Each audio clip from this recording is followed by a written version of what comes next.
Hello, कैसे हैं आप लोग? उम्मीद करते हैं कि अच्छा होंगे। देखिए, CBT one assistant loco pilot CBT one का एग्ज़ाम समाप्त हो गया।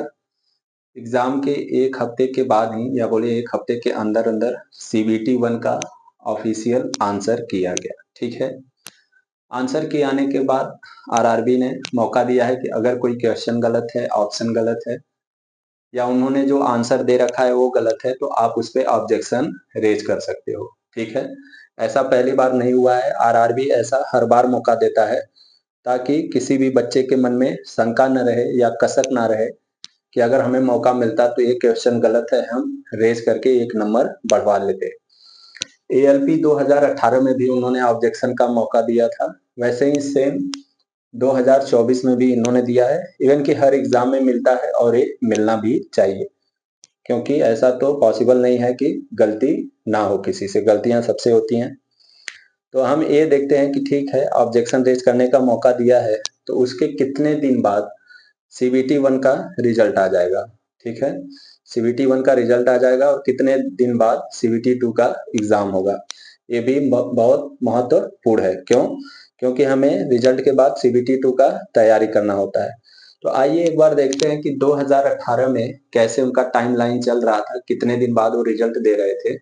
उसी के आधार पर एक हम अनुमान लगाएँगे कि 2024 में सीबीटी वन का रिजल्ट कितने दिन में लगभग आ सकता है।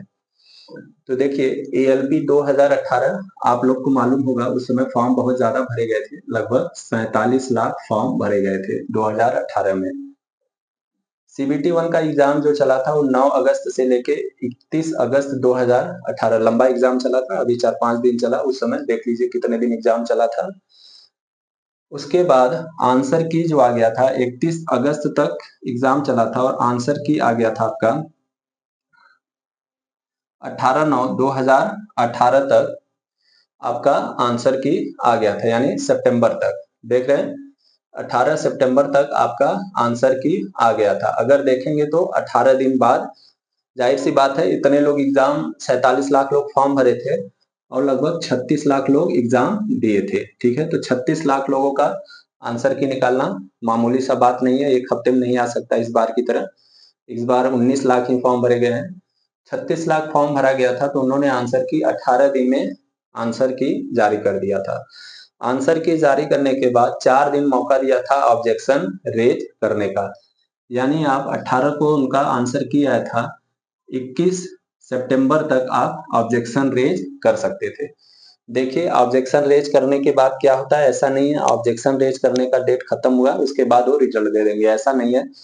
उसके बाद जितना भी रिप्रेजेंटेशन गया रहता है ऑब्जेक्शन रेज़ करने का, हर क्वेश्चंस को देखते हैं, एक-एक कैंडिडेट का देखते हैं, ऐसा नहीं है कि गायब कर देंगे, बहुत सारे बच्चे डाल दिए तो किसी का नहीं देखेंगे, ऐसा नहीं होता है।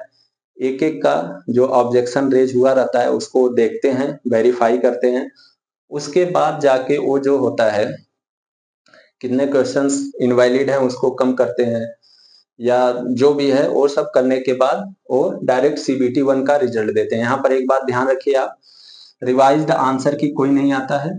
मैं क्या बोल रहा हूँ कि रिवाइज्ड आंसर की नहीं आता है, डायरेक्ट आपका सीबीटी वन का रिजल्ट आएगा और इसी में आपका जो फाइनल मार्क होगा, अगर क्वेश्चन कम हुए हैं तो उसको बढ़ा के, क्वेश्चन गलत है तो उसका आंसर उसका नंबर जोड़ के सब कुछ करके वो डायरेक्ट सीबीटी वन का रिजल्ट देते हैं। सीबीटी वन का रिजल्ट जो आया था वो लगभग कितने दिन में आ गया था, तो आप लोग देखेंगे 2 नवंबर 2018 को सीबीटी वन का रिजल्ट आ गया था। यानी ऑब्जेक्शन रेज करने का जिस दिन लास्ट दिन था, अगर उससे देखेंगे तो लगभग 42 दिन इन्होंने लिया था, लगभग 42 डेज में इनका सीबीटी वन का रिजल्ट आ गया था। ये टाइम थोड़ा ज्यादा इसलिए लग रहा है क्योंकि यहाँ पर नंबर ऑफ स्टूडेंट जो एग्जाम दे रहे हैं वो भी बहुत ज्यादा है। इसके बाद आप लोग देखेंगे तो सीबीटी वन का जैसे ही रिजल्ट जारी हुआ था, सीबीटी वन का जैसे ही रिजल्ट जारी हुआ था, मात्र 12 दिसंबर को, यानी 12 दिसंबर 2018 को सीबीटी टू का एग्जाम डेट आ गया था। यानी अगर आप देखेंगे तो लगभग 40 दिन में ही सीबीटी टू का एग्जाम का डेट आ गया था। 40 दिन बहुत कम दिन होता है सीबीटी टू का तैयारी करने के लिए। क्योंकि वहां पर थोड़ा सा सिलेबस भी चेंज होता है और सबसे बड़ी बात ट्रेड एग्जाम होने वाले होते हैं CBT 2 में, तो टाइम कम मिलता है। हालांकि उस समय किस्मत अच्छी थी हम लोगों की कि CEN 2018 यानी ग्रुप डी का एग्जाम का डेट भी इस दिन पड़ रहा था, तो बहुत सारे बच्चों ने रिप्रेजेंटेशन डाला था एग्जाम डेट बढ़ाने के लिए, तो इस डेट को एग्जाम नहीं हुआ था, फिर 1-2 महीने बाद एग्जाम हुआ था, वो अलग मैटर है। लेकिन अगर हम देखें कितने दिन बाद हो सकता है, तो उस समय बाद भी देखिए 1 महीने के अंदर में 40 दिन बाद ही एग्जाम लेने वाले थे वो लोग। चलिए ये तो बात हो गया 2018 का। यहाँ से आपको समझ में आ रहा होगा कि RRB कैसे काम करता है, यानी कितने कितने दिन बाद रिजल्ट देता है।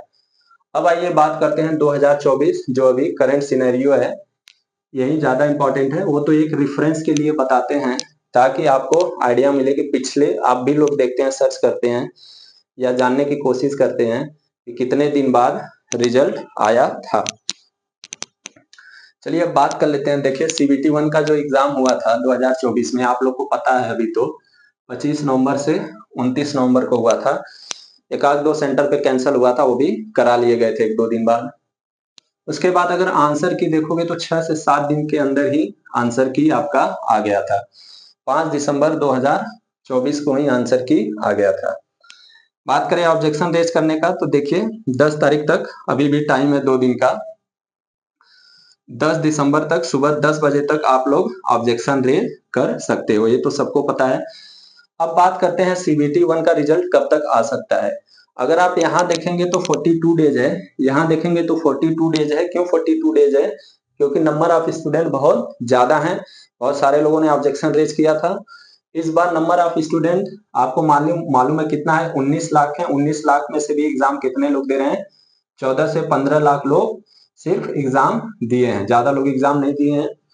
तो जितना भी ऑब्जेक्शन रेज होगा, मैं क्या कह रहा हूँ, जितना भी ऑब्जेक्शन रेज होगा उन सब ऑब्जेक्शन रेज का इवैल्यूएशन किया जाएगा। इवैल्यूएशन करने के बाद एक वो क्या है, फाइनल आउटकम पे पहुंचते हैं। उसके बाद वो डायरेक्ट CBT 1 का रिजल्ट जारी करेंगे। कोई रिवाइज्ड आंसर की नहीं आने वाला है। आपका हो सकता है रिवाइज्ड स्कोर आ जाए, ये ठीक है, ऑब्जेक्शन रेज करने के बाद इतना नंबर आ रहा है, इनका इतना नंबर आ रहा है, वो एक बार को दे सकते हैं, लेकिन रिवाइज्ड आंसर की वो नहीं देने वाले हैं। डायरेक्ट रिवाइज्ड रिजल्ट CBT 1 आ जाएगा आपका। तो देखिए यहाँ पर अगर 42 दिन लिए थे, अगर मैं मान लेता हूं कि 2024 में भी ये 42 दिन लेंगे इस डेट से, किस डेट से? इस डेट से, देख रहे हैं आप, यानी 10 दिसंबर तक तो आप लोग का ऑब्जेक्शन ही रेज लेना। अगर इस दिन से भी हम 42 दिन लेते हैं तो हमारा लगभग कितना दिन आएगा? तो आप लोग बोलेंगे 20 जनवरी 2025। 20 जनवरी 2025 तक CBT 1 का रिजल्ट आ जाएगा। 20 जनवरी 2025 तक रिजल्ट आ जाएगा। लेकिन देखिए हमें नहीं लग रहा है कि इस बार वो 42 दिन लेंगे, 42 डेज नहीं लेंगे, क्योंकि नंबर ऑफ फॉर्म भी ज्यादा भरे गए हैं और RRB को अपने एग्जाम कैलेंडर के हिसाब से एग्जाम लेने हैं। वो ऑलरेडी लेट चल रहे हैं, तो जितना जल्दी से जल्दी हो सकता है उतना जल्दी एग्जाम वो रिजल्ट देंगे। अगर हम बात करें एक्सपेक्टेड डेट की कि CBT 1 का रिजल्ट कब आ सकता है, तो हम ये बोल सकते हैं 2nd से 3rd वीक ऑफ जनवरी में आ सकता है, ठीक है। यानी 10 जनवरी से लेके अगर बात करें तो अगर हम बात करें यहाँ पर तो लगभग कब से 7 जनवरी से लेके 18 जनवरी के बीच में कभी आ सकता है, या ज्यादा प्रिसाइज रहेगा ये बोलना कि 2nd वीक या 3rd वीक जनवरी 2025 में कभी भी रिजल्ट आ सकता है। और बात करें CBT 2 का, तो यहीं पर देख लीजिए, जैसे ही रिजल्ट आएगा मैं गारंटी दे रहा हूँ 30 दिन के बाद ही वो CBT 2 ले लेंगे। CBT 2 का एग्जाम कंडक्ट करा देंगे 30 दिन के बाद ही, यानी फरवरी 2025 में आपका CBT 2 एग्जाम चलने लगेगा।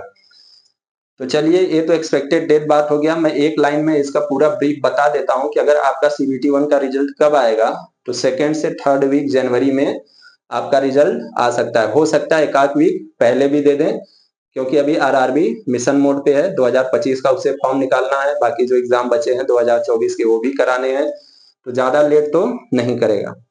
चलिए अब बात करते हैं, रिजल्ट आ गया तो क्या आप लोग को, ध्यान से सुनिए, क्या आप लोग को जनवरी 2025 का वेट करना है क्या? आपको 2025 जनवरी तक वेट करना है कि CBT 1 का रिजल्ट आ जाएगा तभी मैं पढ़ूंगा।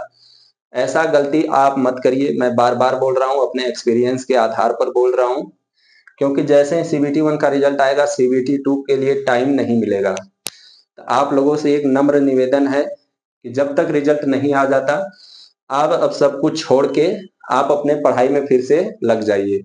10 दिन हो गया, कितना कट ऑफ जाएगा, इस जोन का कितना जाएगा, उस जोन का कितना जाएगा, जाने दो। जितना जा रहा है सबका अनुमान है, सबका एक्सपेक्टेड कट ऑफ है, सही किसी का नहीं है।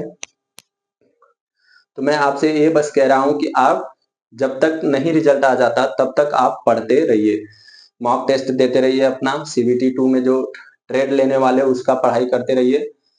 मेरा कहने का सीधा सा यही मतलब है, आप पढ़ाई बीच में ब्रेक मत करिए, नहीं तो आप लोग पछताएंगे। अगर बात माननी है तो मान लीजिए, अदरवाइज आप लोग CBT 1 का वेट करते रहिए। रिजल्ट CBT 1 का रिजल्ट कब तक आएगा, वेट करते रहिए। उम्मीद करता हूं कि आपको ये वीडियो पसंद आई होगी, थोड़ा बहुत आइडिया मिला होगा कि CBT 1 का रिजल्ट कब तक आ सकता है। आप अपना ख्याल रखिए, सुरक्षित रहिए और पढ़ाई करते रहिए, और अपने दोस्तों के साथ इसे शेयर कर दीजिए। आपका कुछ भी कंफ्यूजन हो तो आप कमेंट में हमसे पूछ सकते हैं, टाइम मिलने पर मैं जरूर निश्चित रिप्लाई करूंगा। बाकी ये सब जो मैंने डेटा लिख रखा है ये सब एक्चुअल डेटा है, अनुमानित डेटा नहीं है ये सब क्योंकि मैं खुद ही एग्जाम दिया था तो ऑलरेडी पता है, और अभी भी आप अगर खोजेंगे RRB साइट पे तो आपको मिल जाएगा। चलिए, तब तक के लिए अपना ध्यान रखिए। Bye bye, take care.